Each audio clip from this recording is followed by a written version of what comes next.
Hi there, it's Loy. I'm one of our PAC mentors and an occupational therapist. And today I thought I would invite you into my kitchen since this month we're talking about sensory and motor function in our PAC journal. And when I was thinking about one of my favorite activities to do with people living with dementia, I thought about baking because baking really involves all kinds of sensory input and motor skills, both fine motor and gross motor. So we can really involve people at every gem state in a baking activity, either one-on-one or in a small group setting. And that's one of my very favorite memories from when I worked at an assisted living, was doing baking activities with the people living there. So today I'm going to be baking one of my very favorite recipes, which is my mom's Texas sheet cake recipe. So I'll include it here in the journal too, so you can make it if you'd like. So I want us to think about, while we're going through this, what different sensory and motor skills are we using when we're doing baking activities, and what can people at different gem states contribute and gain from this activity. So the first thing we have to do is mix together 2 cups sugar and 2 cups flour and set aside. And that's actually going to go in our KitchenAid mixer. So we'll put it in this big bowl. So generally for activities like this, I would have someone in a diamond state, someone in a emerald state, helping me with things like measuring, scooping out different ingredients that we need and putting them into the bowl. It might take some visual cues or verbal cues. And I also think just how meaningful it is, just the visual of seeing all of the different ingredients that we have, how many happy memories that brings back to the people that I've worked with. Right, just enough sugar here. There we go. Right, our 2 cups of sugar, and we need our 2 cups of flour. I also think about the gross motor skill, holding on some fine motor here. If I have a small cup like this, I could turn it into gross motor if I did this. Scooping up the flour and putting it into the bowl.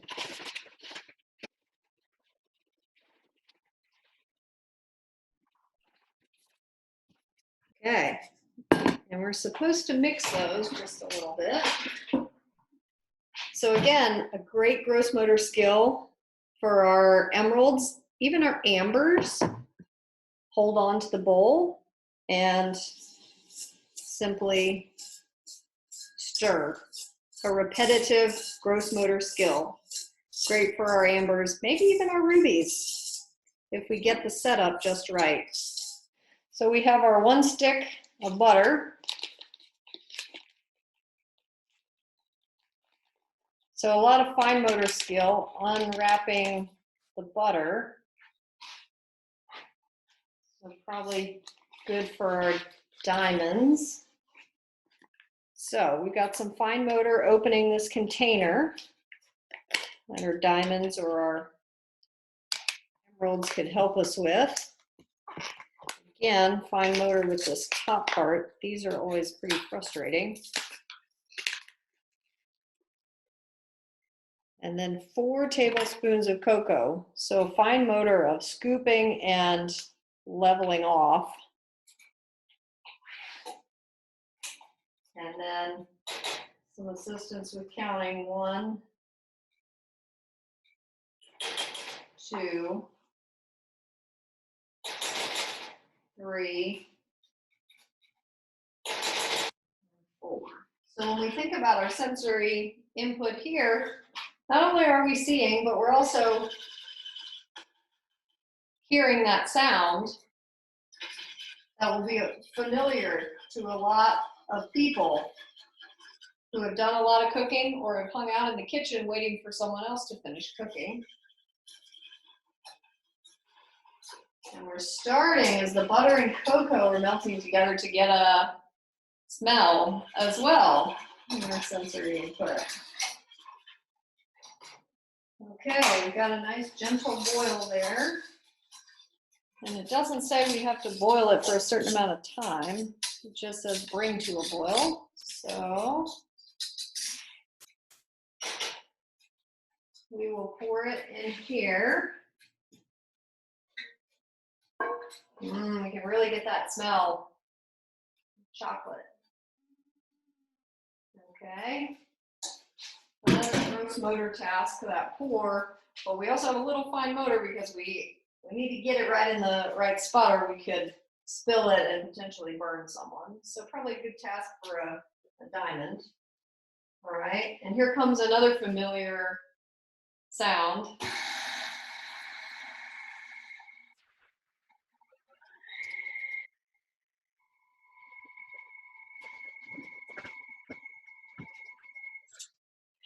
Another kind of fine motor task, scraping off the sides of the bowl. Okay, now we're really getting a good sense of smell now. Then we have to add to that a half a cup of buttermilk, which I measured out here. And a teaspoon of baking soda.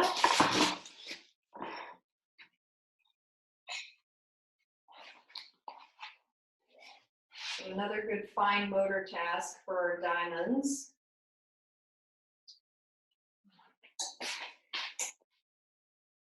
And a teaspoon of vanilla.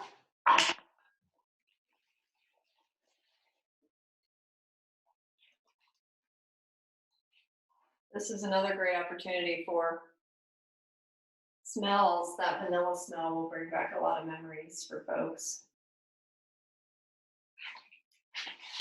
And then 2 eggs that are already beaten. So I've chosen kind of a deep bowl so that it's a little bit more forgiving. And our eggs, a very fine motor task, cracking eggs properly into a bowl without getting shells. So probably a good diamond task, although our emeralds who've done a lot of baking in their lives will be able to do this with no problem.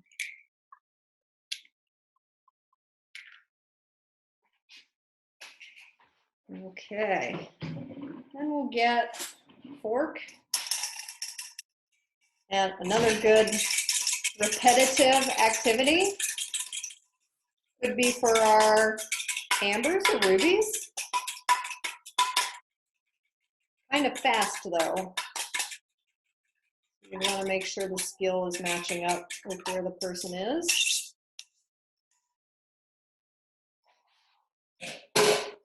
All right, and then another gross motor task with a hint of fine motor because we want to get it in the right spot there. Pour that in. And again, we're going to mix.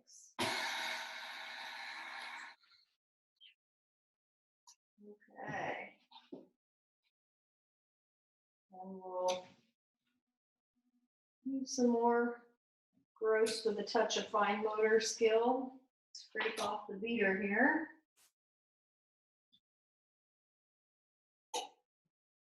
Get every last drop.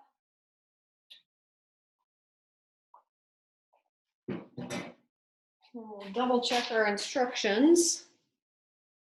Pour into a well-greased and floured cookie sheet with a lip. And I don't have a cookie sheet with a lip, so I'm going to use a very large 11 by 14 pan. So the next thing we have to do is grease this pan. So I'm going to use butter. A good task for perhaps an amber or even a ruby with hand under hand assistance.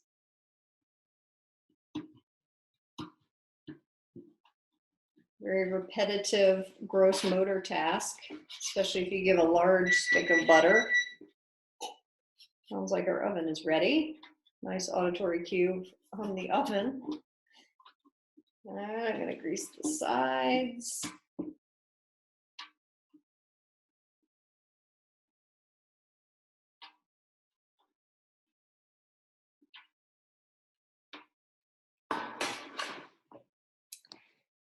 And then it also asked us to flour the pan. So we'll get another scoop of flour, and then our Ambers would love this if we're okay with a little bit of a mess, sticking our hands into the flour and putting it on the pan. Depends on our tolerance. We're making a mess in our kitchen. Mine is pretty high.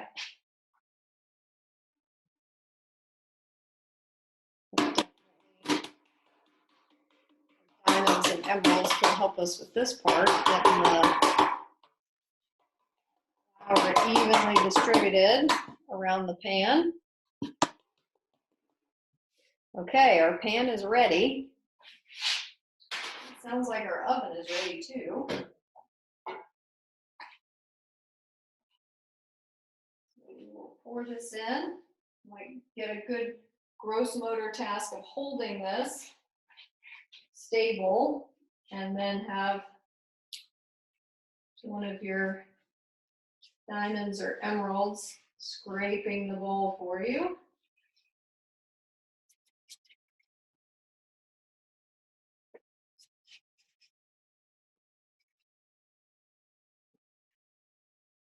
Okay, and then to make it even, I usually shake it out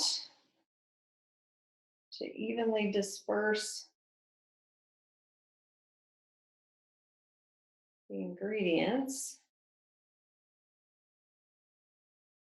All right, and then we have our cake that is ready to go in the oven for 20 minutes. And then we have to start the icing 10 minutes after the cake has been in the oven. The icing is an important part. So we'll definitely want ourselves or our diamonds here near the oven, so we're careful. And if you had a kitchen timer that's more familiar to people of a different generation, that might help. I only have an Alexa. Alexa, set timer for 20 minutes. 20 minutes, starting now. All right, so in about 10 minutes, we'll start our icing. And in the meantime, I'm going to wash out our bowl and make sure that we have everything that we need. We need another stick of butter. We need more cocoa. We need confectionery sugar, and we need milk from the refrigerator, and we need vanilla. So I'm going to put everything else away so that we don't have too much visually going on for the people that are helping us with our cooking task, so that we only have what we need in front of us. I'm helping to put things away by folding, rolling, putting pins onto bags, and then giving a visual and verbal cue for where they go is another task that our diamonds and emeralds can help us with. And this waiting around time when we're doing dishes and things could also be a good time to reminisce, talk about different scents and tastes. And we're also using a lot of frontal lobe function right now when we're trying not to eat these delicious ingredients. So it might help you if you have some dark chocolate or milk chocolate chips that you can have available, and give them out to folks to start a little conversation about chocolate cake, since we're making chocolate cake. And have people try the different chocolates. You all can talk about your memories around chocolate. Because as we know, that smell and that taste sensation, smell in particular, goes straight to our emotional centers, deep in the core of our brain, in our primitive brain. So we have very emotional responses to smells, as I do to the smell of this cake, because it's my favorite one that my mom always made. Okay, we have about 10 minutes left to bake, so it's time to make our icing, which is the best part of this recipe in my opinion. because it's pure chocolate and butter. So we are supposed to boil 4 tablespoons of cocoa, 1 stick of butter, and 6 tablespoons of milk. And then we take it off the stove and add a box of confectionery sugar and a teaspoon of vanilla. So we can have our diamonds and emeralds help us open the box, take out the bag of sugar, and use those motor skills once again to measure. So we have 4 tablespoons of cocoa. 1, 2, 3, 4. 1 stick of butter. Again, fine motor skill. Kind of a nice feel with the stick of butter, getting your fingers greasy. And 6 tablespoons of milk. So this one is a little bit trickier because this is a pretty precise fine motor skill. You're gonna wanna find somebody with good coordination here, or have them hold the spoon while you're measuring and pouring. 2, 3, 4, 5, 6. We get our whisk that we washed, and once again back to the hearing sense with our whisk and our gross motor. It takes a little bit of fine motor to know how quickly to stir, or else we'll make a mess.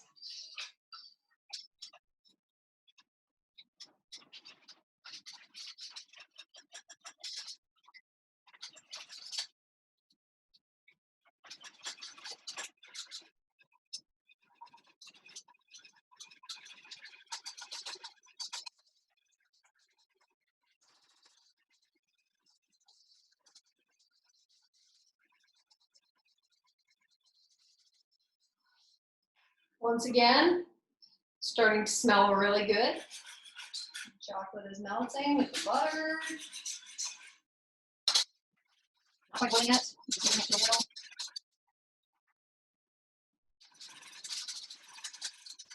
Starting to simmer a little bit.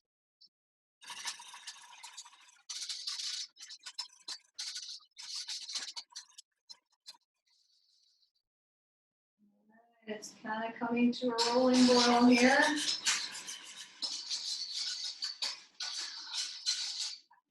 All right, I'd say it's boiling. So we turn it off, remove it from the heat, and add a box of confectionery sugar.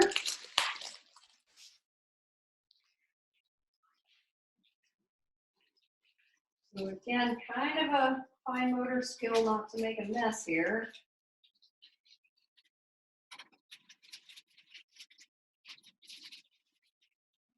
Okay. Use those skill fingers to get every last piece out of the bag. And then we'll do 1 teaspoon of vanilla.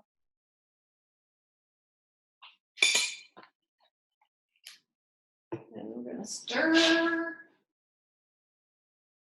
to make our chocolate sauce. Yep, looks done. And our instructions say to put icing on the cake as soon as it comes out of the oven. So we've got our icing. So we just use our strong gross motor, hold it there, and then use somebody who has some fine motor skill to spread this icing all around. It would be helpful if the person with the icing could kind of move it around the cake, and then somebody else scrape the bowl. It can be a group activity. Using a lot of impulse control right now not to just eat this bowl of chocolate. So we want to make sure that we're providing snacks and treats, perhaps, right after we have baked this, so we don't have to wait too long for something delicious. We want to get it all nice and even, and we kind of do that in a little bit of a hurry so that our icing doesn't harden up on us. Now, one of my very favorite parts of making this cake, as I alluded to earlier, is scraping the bowl, putting the icing on, but not scraping all of the bowl so that we can then get a spoon. So when I was a kid, everybody would get their own spoon in the family, and they would be allowed to give one big scoop from the bowl, and then you pass the bowl on to the next person. And we finally get that taste, which is the best part about the cake, in my opinion. So I hope that you've been inspired. I hope you've had some other memories of your own come up while we've been baking. And think about the people with dementia in your life. Are they diamonds? Are they emeralds? Ambers? Rubies? And what about our pearls? Can we give this spoon of icing to our pearls? Put it right on the tip of their tongue and have them enjoy the sensory experience with us as well. So think about how you might adapt the activity if you just have one person in one particular gem state with you, or how you might use different gem states that you have in a small group to do different tasks in baking. I always enjoyed being able to adapt what I was doing and use the skills of the gems that I have in my group. So I wish you happy baking and enjoy your chocolate.